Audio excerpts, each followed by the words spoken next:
আপনারা দেখছেন আদর্শ তিতুমির পত্রিকা, সঙ্গে রয়েছি আমি ধৃতরাষ্ট্র। আজকে আপনাদের সামনে আমরা একজন সাচ্চা নিষ্ঠাবান পুলিশ অফিসারের ভালো কাজের কথা তুলে ধরব।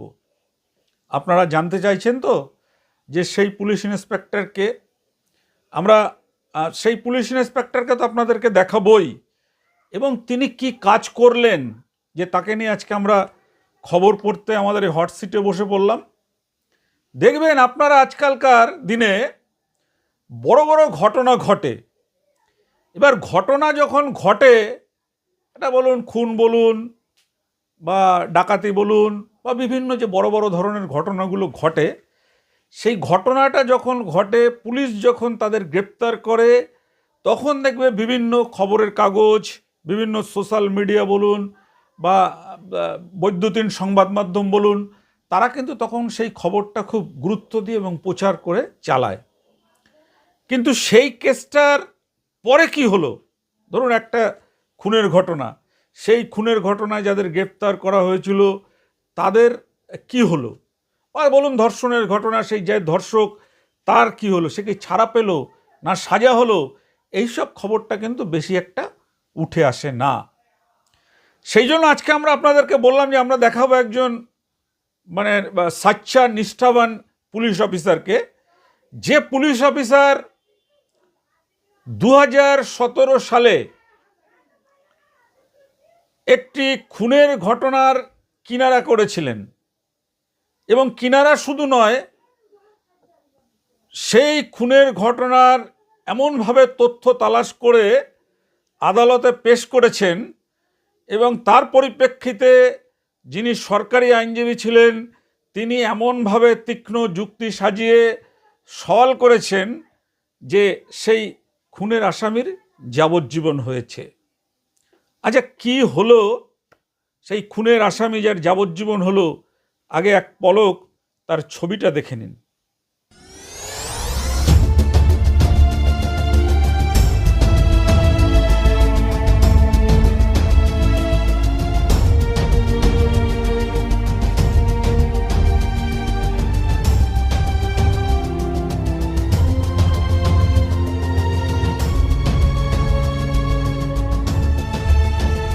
এই যে লোকটিকে আপনারা দেখলেন, এই লোকটির নাম হচ্ছে প্রদীপ দাস। এই প্রদীপ দাস কি করতেন? প্রদীপ দাস তার দিদির কাছে থাকতেন। দিদির নাম হচ্ছে শেফালি ধর, এবং দিদির কাছ থেকে মোটা অঙ্কের টাকা নিতেন। সেই টাকা দিয়ে বিভিন্ন সময় মদ্যপান করে আরাম আয়েশ করে সেই টাকাগুলো উড়িয়ে ফেলতেন। তো সেই টাকা যখন উড়িয়ে ফেলতেন, দিদি বুঝতে পেরে এই প্রদীপ দাসকে টাকা দেওয়া কমিয়ে দিয়েছিলেন, এবং কমিয়ে দিয়েছিলেন বলে দিদির সঙ্গে প্রদীপ দাসের একটা মনোমালিন্য হয়। এই যে আমরা যে ঘটনাটা বলছি, এটা কিন্তু সবটাই পুলিশের যিনি তদন্তকারী অফিসার ছিলেন সেই সময় 2017 সালে ঘটনাটা ঘটেছিল টিটাগড় থানা এলাকার ব্যারাকপুর শিউলি দেবপুকুরে। সেই ঘটনাতে যখন এই প্রদীপ দাস দিদির কাছ থেকে টাকা পেল না, তখন তার জামাইবাবু যখন বাড়ি থেকে বেরিয়ে গেছেন, সেই সুযোগ নিয়ে দিদিকে শেফালি ধরকে খুন করলেন। খুন করে তারপর চাদর দিয়ে মুড়িয়ে খাটের নিচে ঢুকিয়ে দিলেন। বুঝতে পারছেন? খাটের নিচে ঢুকিয়ে দেওয়ার পরে এই শেফালি ধরের যিনি স্বামী ছিলেন মধুধর, তিনি টিটাগড় থানায় 2017 সালের 14 জুলাই অভিযোগ করেছিলেন। সেই অভিযোগকে এটা দেখা যায় যে তার ছেলে ওই দিনই, যেদিনই মা খুন হন সেদিনই দেবজিৎ ধর, তিনি 2টোর সময় বাড়িতে আসেন। বাড়িতে এসে দেখেন দরজা বন্ধ। দরজা বন্ধ থাকায় দরজায় কড়া নাড়ার পরে তার মামা প্রদীপ দাস দরজা খুলে দেন, এবং খুলে দেওয়ার পরে মামার আচরণ তার একটু সন্দেহ লাগায়। সে মাকে খুঁজতে থাকে ঘরের মধ্যে, খুঁজে কোথাও মাকে পায় না। তারপরে এই ফাঁকের মধ্যেই যে এই যে প্রদীপ দাস যে দিদিকে মার্ডার করলেন, তিনি পালিয়ে চলে গেলেন।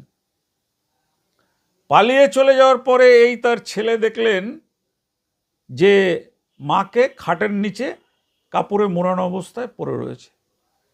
ছেলে চিৎকার করলেন, আশেপাশের প্রতিবেশীরা ছুটে এলো। ছুটে আসার পরে তারপর তার মৃতদেহ, মানে তখন তো মরেই গেছে, হাসপাতালে নিয়ে গেল, বিএন বোস হাসপাতাল ব্যারাকপুরে। সেখানে নিয়ে যাওয়ার পরে চিকিৎসকরা মৃত জানালো। এই হচ্ছে ঘটনা। এবার এই ঘটনায় 2017 সালে তৎকালীন সময়কার তরুণ সাব ইন্সপেক্টর মধুসূদন মণ্ডল, সেই মধুসূদন মণ্ডলকে এই কেসের তদন্তকারী অফিসার হিসাবে নিয়োগ করা হলো। মধুসূদন মণ্ডল এত ভালোভাবে এটাকে তদন্ত করলেন, দেখবেন যারা যে সমস্ত কেসের তদন্তকারী অফিসার থাকে, সেই তদন্তকারী অফিসারদের ওপরেই কিন্তু নির্ভর করে আদালতে যারা অপরাধী, সেই অপরাধীরা সাজা পাবে কিনা।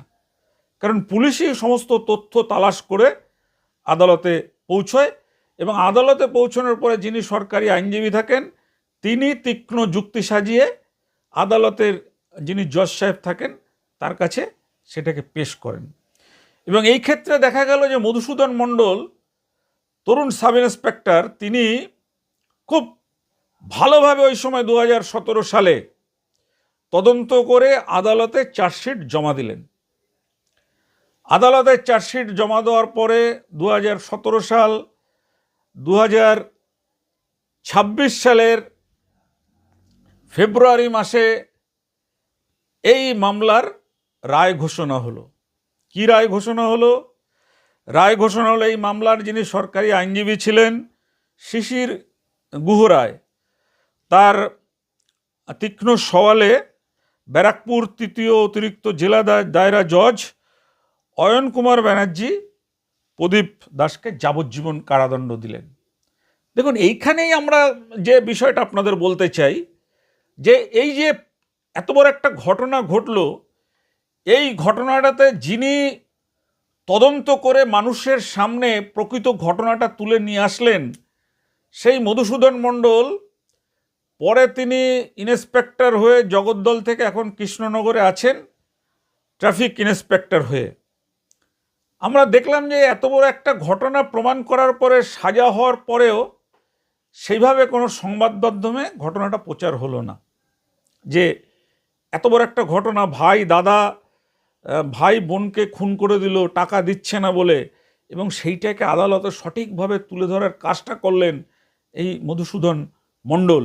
সেই মধুসূদন মণ্ডল যে এই কেসের তদন্তকারী অফিসার ছিলেন, বা তিনি যে ভালো তদন্ত করে আদালতে চার্জশিট পেশ করলেন, সেই ঘটনাটা কিন্তু একেবারে মানে অন্ধকারে রয়ে গেল, নামটা এলো না।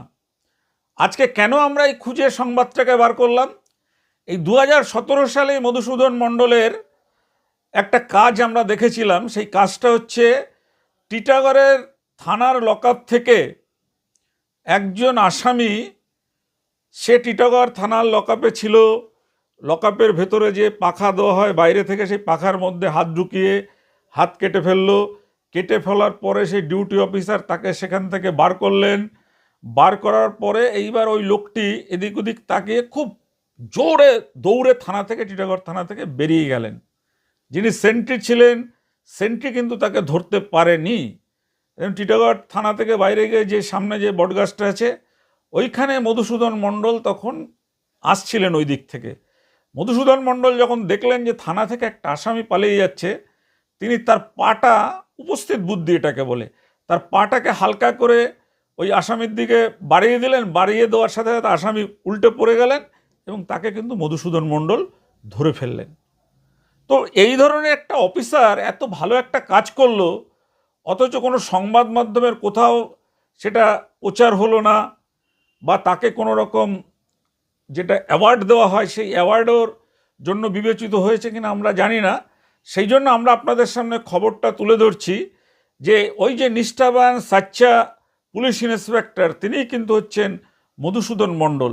এবং এই মধুসূদন মণ্ডল কিন্তু জগদ্দলে যে তিনি ছিলেন, অসাধারণ সব কাজ করেছেন, অপরাধীদের একেবারে মানে নজরবন্দি করে রেখে দিয়েছিলেন।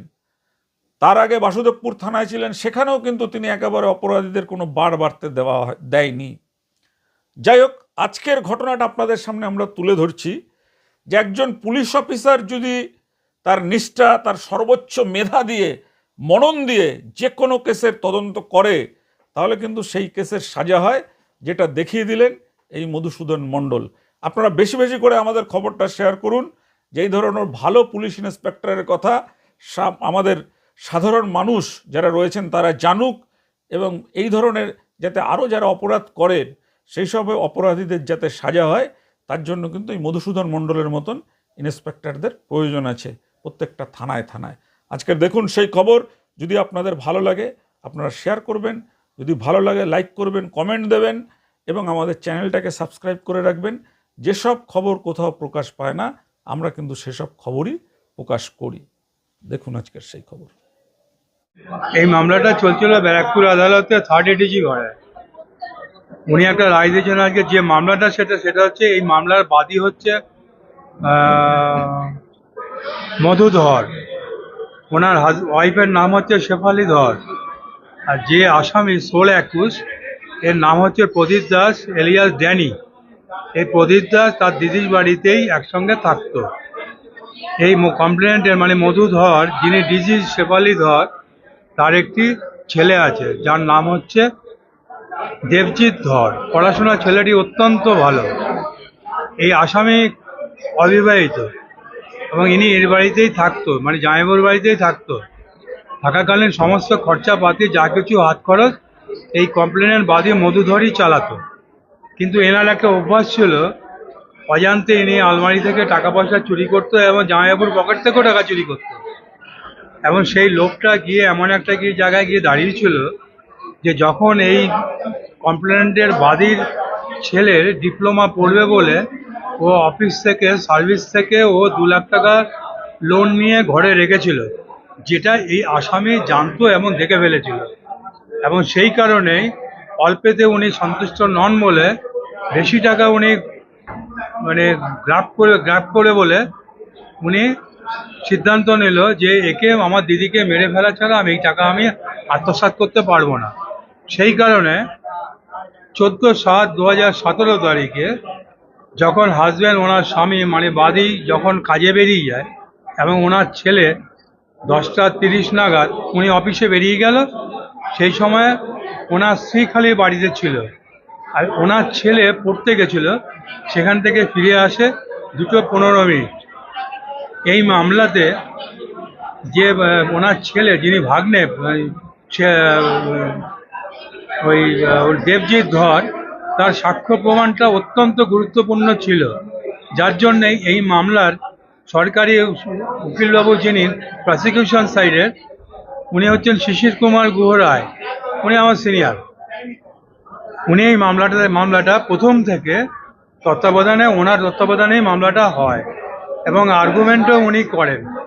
কিন্তু আজকে 2-3টে দিন ওনার, আজকে জাজমেন্টের দিন, ওনার একটা শারীরিক অসুস্থতার কারণে উনি আজকে কোর্টে আসতে পারেনি। তাই আমার সিনিয়র শিশির কুমার গুহ রায়ের, মানে যিনি প্রসিকিউশন, ওনার হয়ে মামলাটা আমি রিপ্রেজেন্ট করেছিলাম।